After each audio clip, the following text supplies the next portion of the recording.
So I'm going to be very brief. I'm going to make my remarks informal, and then I'll take questions from everybody. First off, I'd like to announce formally that Sarah Huckabee Sanders is going to be the press. Oh, you can't hear me? I'm sorry. Better? Sarah Huckabee Sanders is going to be the press secretary. And so you can congratulate her after the session. You still can't hear me? No sound? Okay. Better? Better now? Better now? I'm going to start over. You guys heard me in the front, though, right? What I say, John? Sarah's going to be the press secretary, right? Okay, so congratulations to you, Sarah. Okay. And so I want to make a couple of statements. The first thing I want to say is I want to thank personally Sean Spicer, not only on behalf of myself, the president, the administration, but Sean is a true American patriot. He's a military serviceman. He's got a great family. And he's done an amazing job. This is obviously a difficult situation to be in, and I applaud his efforts here, and I love the guy, and I wish him well, and I hope he goes on to make a tremendous amount of money. As it relates to me in this position, I'm going to spend a couple of weeks getting to know the people here, and I'm going to be as coordinated as I can with the people inside the West Wing. There's been some speculation in the press about me and Reince, so I just want to talk about that very quickly. Reince and I have been personal friends for 6 years.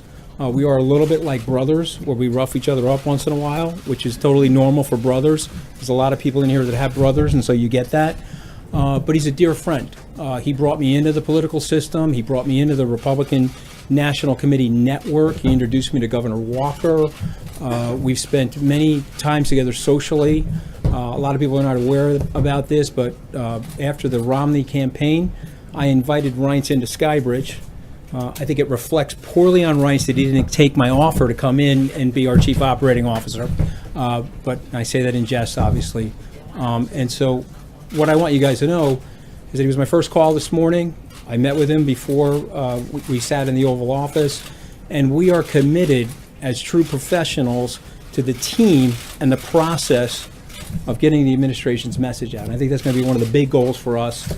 I said during the transition, I'll say it up here, I think there's been at times a disconnect between the way we see the president and how much we love the president and the way some of you perhaps see the president. And I certainly see the American people probably see the president the way I do. But we want to get that message out there, and to use a Wall Street expression, there might be an arbitrage spread between how well we are doing and how well some of you guys think we're doing, and we're going to work hard to close that spread. And so I'm done. I'll take the question. Yeah. I'm going to get to as many people as I can until she looks me. Okay. Sure. Two questions for you. Number one, what we have seen from this administration so far is the president being his own messenger very frequently, and that has caused, as you know, some struggles for the communication staff. How do you expect to get this White House back on track? Well, I'm going to take a slight issue with the question because I actually think the White House is on track, and we're actually, I think, doing a really good job. Well, I actually do think from a messaging perspective, because we have a whole list of things, and I didn't want to come out here with our list of accomplishments and start a whole advertisement infomercial right now. I really just wanted to talk about the personnel movement and how we're thinking about things. But I think we're doing an amazing job. The president himself is always going to be the president. I was in the Oval Office with him earlier today, and we were talking about letting him be himself, letting him express his full identity. I think he's got some of the best political instincts in the world, and perhaps in history. If you think about it, he started his political ascent two years and 2 months ago, and he's done a phenomenal job for the American people. And the people I grew up with, they so identify with the president, and they love him, and so we're going to get that message out. So my second question for you, I'm going to get to everybody. Don't worry. You can speak a little bit about how you plan to, obviously you're a business guy, you're a Wall Street guy, how you plan to handle any potential conflicts of interest, and walk us through how this offer was made to you, what the president said when you were here, what the conversations were like. Well, I don't think it's fair to the president for me to go into the exact conversation, because I want to keep those conversations between me and him private. But we talked a little bit about the White House. We talked a little bit about our personal relationship.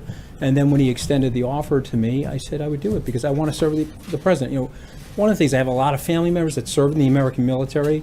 Unfortunately, my generation, I'm born in 1964, I did not serve. I filled out the selective service. It's one of the regrets for my life. So this is an opportunity for me to serve the country. I love the president. I obviously love the country. Look at my life experience here in the country. And so it's an honor to be here. It's an honor to stand here, actually. In terms of my personal business conflicts? Correct, Yeah, so I have worked with the Office of Governmental Ethics to take care of all of my business conflicts. My start date is going to be in a couple of weeks so that it's a 100% totally cleansed and clean.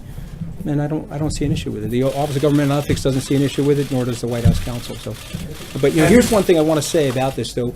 When you're bringing American business people into the administration and they've had some level of success in the society, they have to unencumber themselves. It's just a very interesting thing, and it's somewhat ironic. You want to go serve the country, and so the first thing you have to do is take on this mega opportunity cost by getting rid of all your assets. And so, but I'm willing to do that because I love the country. John, I'm going to get to everybody. Anthony, you've been watching this White House from Yeah. somewhat outside, and I'm Yeah. sure you have your own perspective on what you've seen. Not quite as tan as you, though. Not that outside. What is the first thing you're going to change to try to right this ship and put it on a course? Again, I take issue with that. I think the ship is going in the right direction. I think we've got to just radio signal the direction very, very clearly. I like the team. Let me rephrase that. I love the team. And so I'm an incrementalist. Most entrepreneurs you will find are incrementalists. To say something overly bold or overly dramatic is unfair. What good entrepreneurs do is they start the day and they go through the process. The Navy SEALs would tell you that if you want to eat an elephant, you got to eat it one bite at a time. And Sarah and I are going to do that together. And get to everybody. Gareth. Anthony, did you have any hesitation taking this job, knowing it might cause some friction, in that it might lead to Sean leaving, which is what's going to happen, and the two are at least somewhat coincidental? And did you have any hesitation about how you would relate to the rest of the White House staff if you came in under those circumstances? Okay, well, listen, remember, I'm a business person, and so what happens in business a lot of the times is you have some rotation in personnel as you're making changes, and you have lifestyle choices that people are also making. I would love to have Sean here. Sean decided that he thought it would be better to go, and for me, as it relates to Sean, it speaks volumes to who he is as a human being, who he is as a team player. Okay, so his attitude is, if Anthony's coming in, let me clear the slate for Anthony, and I do appreciate that about Sean, and I love him for it. But I don't have any friction with Sean. I don't have any friction with Reince. This is the White House, the United States of America, and we're serving the president. And I want to make sure that our cultural template is that we put the president's agenda first, which is perfect for the American people, and we serve his interests. And so if we have a little bit of friction inside the White House as a result of that, it's okay. We can all live with that. I'm a business person. I'm used to dealing with friction. You were a significant player during the transition. Was it disappointing that you did not land a post here from the get-go? Again, I would say as an entrepreneur, you have to be accustomed to setbacks. I've had a series of setbacks in my life, which I've written about. I wrote a best-selling book, and if you don't believe me, you can come into my basement. I'll show you every copy in order to get it to be a best-selling book. And so I'm very honest about mistakes that I've made and setbacks that I've had. And so was I disappointed? Yes, I said that candidly, that I was disappointed. But I love the president, and I'm very, very loyal to the president. And I love the mission that the president has. Okay, since the early days of the campaign, when I went to these rallies and I saw the love that the people had for the president, and again, I grew up in the middle class, and so there's a struggle out there. The president saw that before I did. I wish I could tell you I saw it before him, but he taught it to me. And I feel that struggle, and I have empathy for that struggle, and I want to be here to help make things better for the American people. So I'll take the hits. Yes, sir. Anthony. I'm going to try to get to everybody, I promise you. Okay, I'll try to get to everybody. Sean told the AP and others that the president needed a clean slate. How does that comport with a White House that's headed in the right direction? And secondly, how badly does the president need a win on health care in order to make progress? Okay, so here's the one problem with the way our society is working right now. We are micromanaging the seconds of the news cycle. I predicted the president will get a win in health care. That's my honest prediction, just because I've seen him in operation over the last 20 plus years. The president has really good karma, okay? And the world turns back to him. He's genuinely a wonderful human being, and I think as the members of Congress get to know him better and get comfortable with him, they're going to let him lead them to the right things for the American people. So I think we're going to get the health care done. I also think we're going to get tax reform done. And whatever else is on the president's agenda, we're going to work very, very hard, very studiously here to make it happen. So I see the cameras are back. Will you commit now to holding regular on-camera briefings, sir? If she supplies hair and makeup, I will consider it. Okay, but I need a lot of hair and makeup, John. Okay, but I don't know. Maybe. Well, I think not at all. This is the press secretary. I'm up here today only because I think it was the first day we made a mutual decision that would make sense for me to come up here and try to answer as many questions as possible. But and the answer is we may. I have to talk to the president about it. I like consulting with the president before I make decisions like that. Go ahead, John. Keep I know going. you've been one of the president's strongest supporters for a while now. But does he know what you said about him back in 2015 when you said he was a hack God, politician? he brings it up every 15 seconds, okay?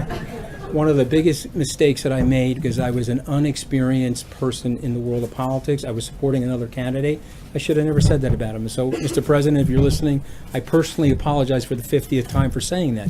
But here's the wonderful thing about the news media. That was 3 minutes of my life. He's never forgotten it, and you've never forgotten it. But, I hope that someday, Mr. President, you will forget it. Okay, let's go to the next question. Can I ask you one more just quick? ahead, John. There's been a question about credibility, some things that have been said in this room. Let me ask you a variation of what I asked Sean Spicer on his first day. Is it your commitment to the best of your ability, give accurate information, the truth from that podium? I mean, I sort of feel like I don't even have to answer that question. I hope you can feel that from me, just from my body language. That's the kind of person I am. I'm going to do the best I can. I'm going to get to everybody. Go ahead. Anthony, you mentioned your relationship with Reins. Was he involved in offering you this position? Was he consulted by the president ahead of time? Yes, he was consulted. He was involved in the thing. There's a lot of speculation in the press about the timing and so on and so forth. And so what I'm here to tell you is that we're a team. Now, if you How the job was offered? like I said, I think some of this stuff, it's unnecessary to go into that granular detail, because then, it's almost like the book The Circle, where you're wearing like a police camera on you when you're having conversations. I don't think that's fair to the president. But here's what I would tell you, okay? I'm a team player. I've played team sports my whole life, at least as a kid, and I believe that you have to subordinate yourself to the greater good of the team. And if teammates don't have disagreements about certain things, then they're not going to get to the championship. You've got to get together and mix it up a little bit from time to time. I have no problem mixing up with these guys. I love these guys. I respect these guys. Is it perfect every single day? Tell me whose life is perfect every single day. But here's the commitment that I'm making to you and to the American people and to the president, that I'm here to serve him and I'm here to serve the people inside the West Wing. Sarah. Follow up on John's question. Are you committed then to regular televised briefings and having a transparent relationship with the press? Okay. And again, I obviously am committed to being transparent because I'm standing here, but I'd like to talk that over with the president, and we have a new press secretary. I'd like to talk it over with her, and then we'll get back to you on that. But listen, I'm standing right here. I'm going to try to answer every question. Sarah, go ahead. So, two quick questions. The first one, obviously we know the president has been feeling under siege with the Russia investigations, both at the Department of Justice, but also on the Hill.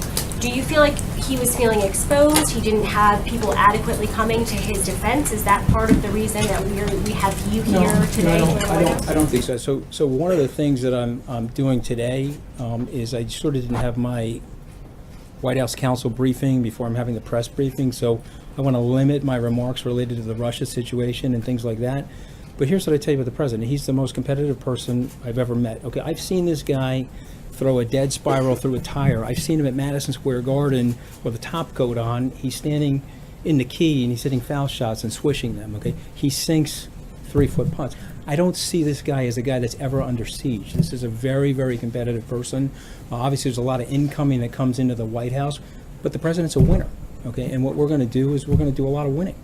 Just one other question, just in terms of the relationship that this press operation has had with news outlets. I mean, they've made a habit of calling news outlets they don't like fake news, calling stories they don't like fake news, calling errors that were then corrected, using that as an example to call entire news outlets fake news. Is that the kind of relationship you want with media outlets? How do you envision a relationship? Again, I want to speak for myself right now, because it's my first day on the job. I got to get familiar with everybody, get direction from the president. But I had a personal incident with your news organization, and I thought I handled it well. You guys said something about me that was totally unfair and untrue. You retracted it and issued me an apology, and I accepted the apology immediately. And so, for me, I've never been a journalist, but I have played a journalist on television. You know, I used to host Wall Street Week for Fox Business, and so I have empathy for journalists in terms of sometimes they're going to get stories wrong, but I sort of don't like the fake news. And if you said to me that there's some media bias out there, if you want me to be as candid as I would like to be with you guys, there feels like there's a little bit of media bias. And so what we hope we can do is de-escalate that and turn that around, and let's let the message from the president get out there to the American people. Really going to try to get there. How you doing, Matt? Welcome. The president is known to see himself as his own best spokesperson, his own best messenger. That was clearly a challenge that Sean had at this podium. How do you plan on navigating that differently than him or Mike Dubke or anybody else? Look, here's what I would say. Okay, again, I thought Sean did a very, very good job. He's a very articulate person. He's had 30 years in communications. I would imagine that there are people here that are going to be super excited when he lands in a job that he really likes. And he'll be a very effective communicator for wherever he goes. As it relates to standing at the podium, I think everybody has their own individual personality. I do believe that the best messenger, the best media person, the most savvy person in the White House is the President of the United States. And I'm frankly hoping to learn from him as well as learn from Sarah and other people here. Is your relationship with the president? How long has it lasted? How far back does it go? How So old is it? he's probably not going to remember this, but the first time I met the president, and again, he was a name brand even back in the day. I was 31. Michael Fascitelli was a close personal friend of mine. We were at Goldman Sachs together. He introduced me to the president. I had met him a few more times. From that, Randy Levine, the president of the Yankees, introduced me to him a few times. And then I would say that we got closer during the Romney campaign, where we did a couple of fundraisers. Press Secretary Sean Spicer has. And so I think we're pretty, listen, I don't think I'd be standing here if I didn't have a good relationship with the president. I love the president.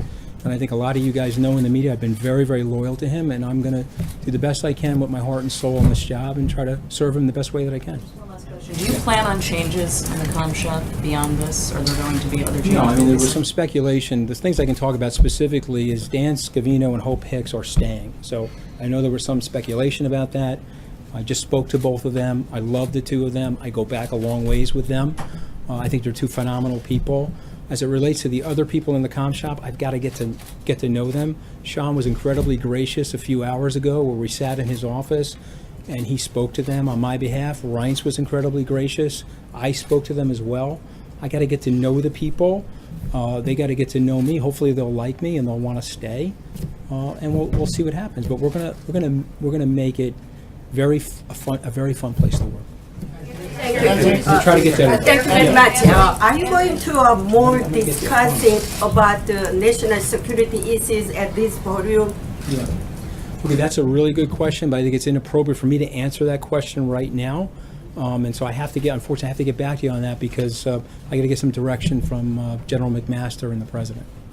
I'm going to go this way. Blake, I'm going to get to you, I promise. I'm going to do everything I can to get to every person in this room. Yes? Encourage President Trump to have a press conference with us in the near future? I'll talk to him, absolutely. I mean, listen, the president's phenomenal with the press, okay, and he's a great communicator. He won this election. I used to know the math a lot better when I was in the campaign and during the transition, but I think we spent 60% of the money, and we had 1/3 the personnel. We won the presidency because of Donald J. Trump. Okay, he is a unbelievable politician, and so he's going to at some point. We'll make sure that happens. I don't know what point that's going to be because I have to talk to him. Anthony, Blake, I'm going to get there. I'm going to do my very best to get to everybody. Let me just go in a way that's some order. I'm going to go here first. Anthony, you seem like a very savvy person, and you said that the White House is a difficult place. How are you going to handle a couple of things? When did I say that? I probably said it. I said it. Let me explain that. Okay, let me be specific. It's a difficult place because here's what happens, okay? It's a little cramped in there. You've got a lot of reporters from international news agencies, and it's a difficult place because you're trying to get a job done, but you're sitting inside of a fishbowl. And so that's what I mean by it's a difficult place. I don't mean it's a difficult place to work in terms of the people. I think what you'd find is that there's a lot less palace intrigue than's getting reported about. And so, but that does create some tension and anxiety, and I'm going to work alongside of my peers here to reduce that tension and anxiety because we all genuinely like each other. How are you going to handle, how are you going to, my question, how get are you this, going, how are you going to handle when a crisis or a big thing comes up and you put a very sophisticated message out at night and the president in the morning tweets something very different? Okay. And are you willing to say you've made a mistake? So 2 questions there. Oh, well, listen, I took trial advocacy at Harvard Law School, a little name dropping there if you don't mind, okay? And so I'm not going to answer that because that's a hypothetical, and the first thing they teach in trial advocacy is not to answer a hypothetical. But here's what I will tell you, okay? I love the president, and the president is a very, very effective communicator, and he'll use social media. I think he's got if I get this wrong, I know I'm going to hear it from him, so I hope I don't get it wrong. Either 113 million or 114 million. I know he's picking up about 300,000 followers a day, God bless him. Okay? And so to me, I think it's been very effective use of reaching the American public directly. And so, listen, I welcome him continuing to do that. I think it's very, very important for him to express his identity because what I have found when I travel around the country, people love him. Why do you come back and say when his message is different than what you put out the night before? Okay, so again, that's a hypothetical, so it's totally unfair of me to even answer that because how can I answer that? I don't know what the tweet is, I don't know what happened, it's just unfair. And so you learn that early in law school not to answer that question. Go ahead, I'm sorry. Express any frustration to you at all that a lot of these briefings have been off camera. And since he wants to get his message out, wouldn't he believe that to put them on camera would be beneficial? He hasn't expressed that to me, so I don't know his opinion on that, so I can't answer that question honestly. How involved in the day-to-day operations of the press department will he be going forward? As much or as little as he wants to be. I mean, he's the president of the United States. I'm here to serve him. I'm certainly going to do my very best to communicate to him what I think is the most effective strategy for him to get his message out to the American people and to the global community. But it'll be as much or as little as he wants to be. You know, he did, you know, give me the orders today that I'm in charge, and I report directly to him, and I'm going to do my very best to serve him. So as much or as little as he wants. Just to follow on that, Yes. your relationship with the chief of staff, is he your boss, or do you report directly to the president? Okay, so I'm going to let Reins answer that. I have no problem working for Reins. I can only speak about my management style, okay? I have been on Wall Street for 29 years. Nobody has ever worked for me. People work with me. I believe in a lot of collaboration. I think if you do that, it's very, very empowering for people. I have no problem working for Reins. The president said I report to him directly. But listen, you guys are going to be very, very surprised about the relationship that I have with Reins and the closeness that we're going to have in terms of working to serve the president. And so he's the chief of staff. And so it would be foolish of me not to communicate with him, not to relay to him every single thing that I'm doing.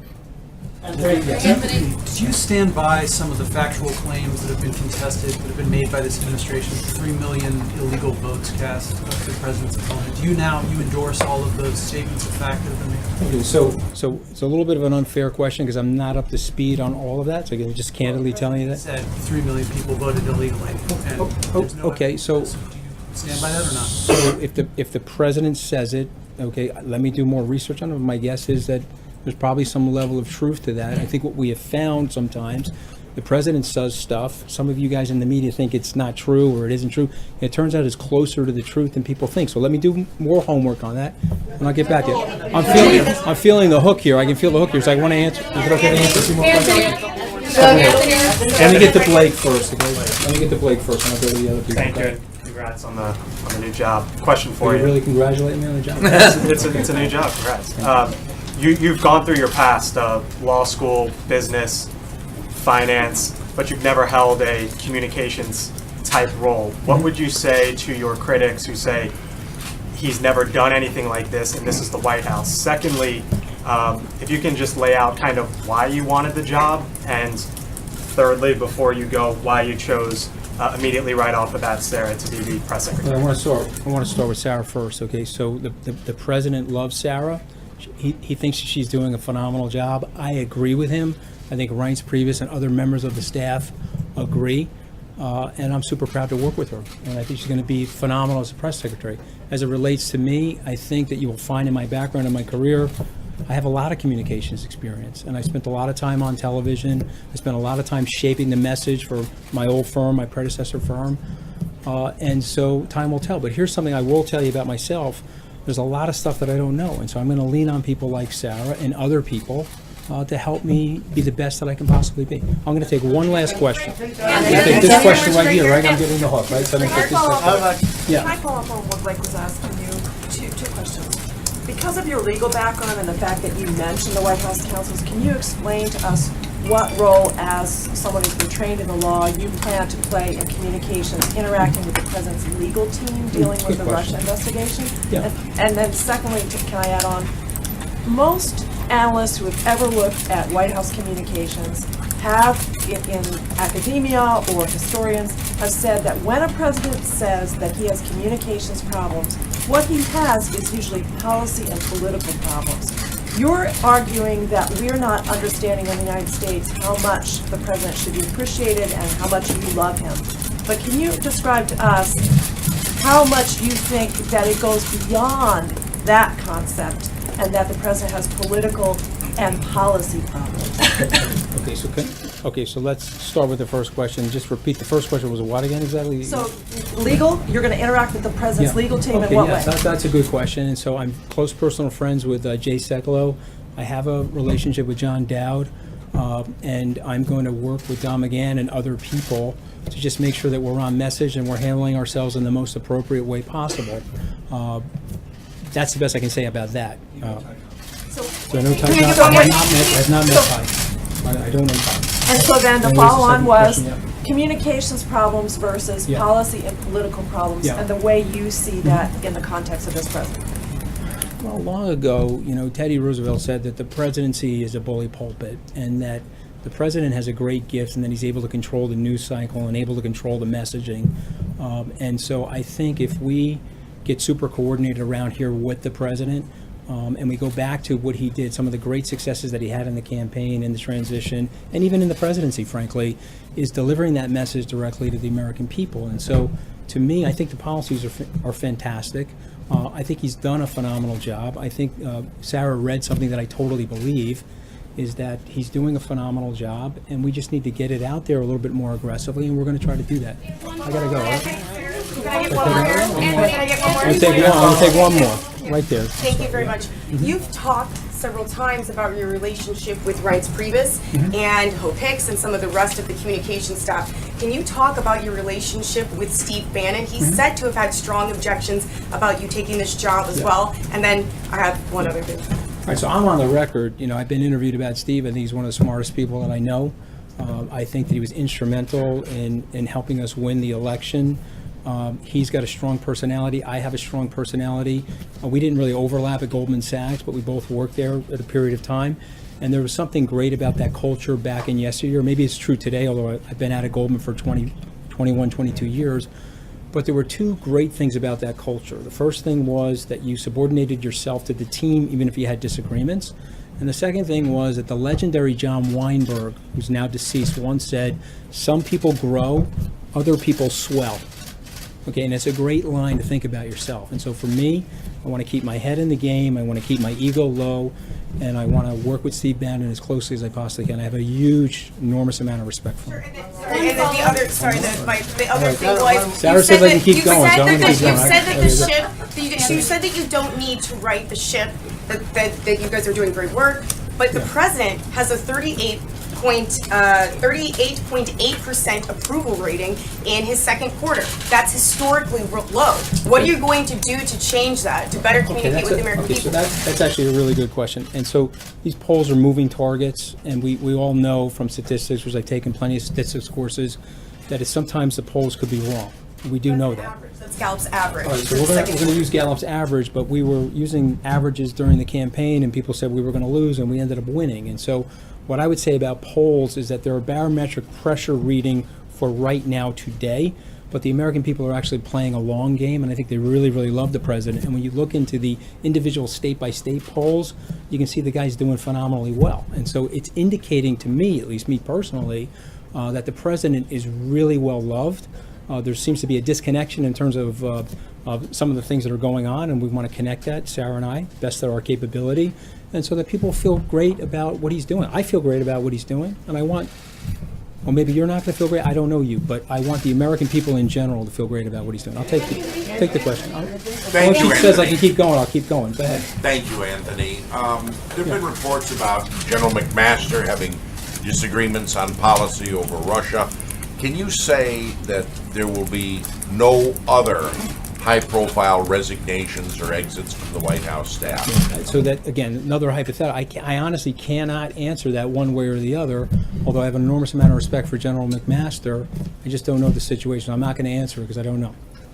Yeah. You said you're going to work with the legal team and messaging as it relates to Russia. Where I didn't have they? say that. I mean, No, maybe I specifically said that I haven't been briefed yet by the White House counsel about what is appropriate to talk about from this podium, and so therefore I don't want to take any questions related to Russia. Okay. So, well, I'd like to ask you though, if is the strategy that seems to be coming from this White House now and going after Robert Mueller's credibility the right one? Okay, so again, that's sort of in that zip code of like, the legal team, and not really in Sarah or my zip code, so I just want to stay away from the question. It is a messaging question. It's actually very complicated, and I don't want to bore all the people here with the legal details related to it, but I just think it's important for me on my first day standing up here that I don't go in that direction, so I'm not going to answer the question. Not because I'm not trying to be forthcoming, I just think there's legalities there that I don't want to touch. Thank you very much. My question is really I'm in going to take your this zip question code. first, and then I'll take it, I promise. Thank you very much, sir. Yeah, Communication the last is- two questions, I'm going to go. Communication is the key, and President is a great communicator. How important is now relations between the President and the press? And you think how he's going to change, and how much he has a faith and trust in the White House press, and what is the future? Listen, I'm a super optimistic guy. I'm too short to see the glass anything other than half full, right? So I'm a super optimistic guy, and I think that the president's going to have a phenomenal relationship with the press. We'll get there together. Take this last question, then I'm leaving. My question is in your zip code. Larry Speaks, who once stood up there, said, "Don't tell us how to stage the news. We won't tell you how to report the news." Do you think that that's an accurate reflection of what your all's job is? Say it again. Larry Speaks said, "Don't tell us how to stage the news. We won't tell you how to report the news." Do you think that's an accurate reflection of our relationship? I don't know. We're in a different world. I mean, I have an enormous amount of respect for Press Secretary Speaks, but when he was standing at this podium, it was a very, very different world. Each one of us right now has a sound studio, a recording studio, a movie studio, a television studio right in the palm of our hands. And so we could stage things, and it's going to be read certain ways. It may not be read other ways. But I know what Sarah and I are going to work on is reaching as many people as we possibly can for today's era. And so maybe he was accurate in the 1980s, but Sarah and I will think of something cute to say once we start working together. She wants to give me the I'll take it. Okay. Yeah. The president tweeted that it's impossible for his communications team to know what's in his head at every moment. Yeah. How are you going to make sure that you are on the same page as this president? What have you said to him about the need to know what he's thinking and where he stands as it relates to policy?